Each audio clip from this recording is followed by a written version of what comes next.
Isang nakakagulantang na balita. Janine Gutierrez biglang nahimatay sa laming ni Pilita Corrales.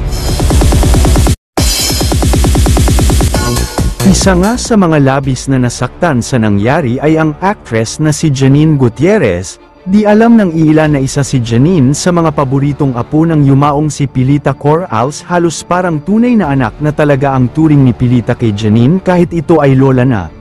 Mula kasi sa pagkabata ay sobrang paborito talaga ni Pilita Corrales si Janine na halos lahat na lang daw ng hinihiling ni Janine noon ay ibinigay ng kanyang mamita na si Pilita Corrales.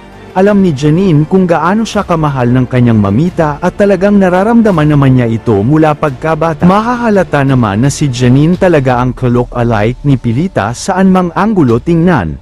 Kaya't sa unang lami nito ay labis talaga ang emosyon ni Janine na humantong din sa pagkawalang malay nito at pagkahimatay. Alam ni Janine sa sarili niya na isa si Pilita ang nagpakita sa kanya ng tunay na pagmamahal at nakatatak na sa puso ni Janine ang lahat ng aral na ipinayo at ibinigay sa kanya ng kanyang mamita Pilita Corrales.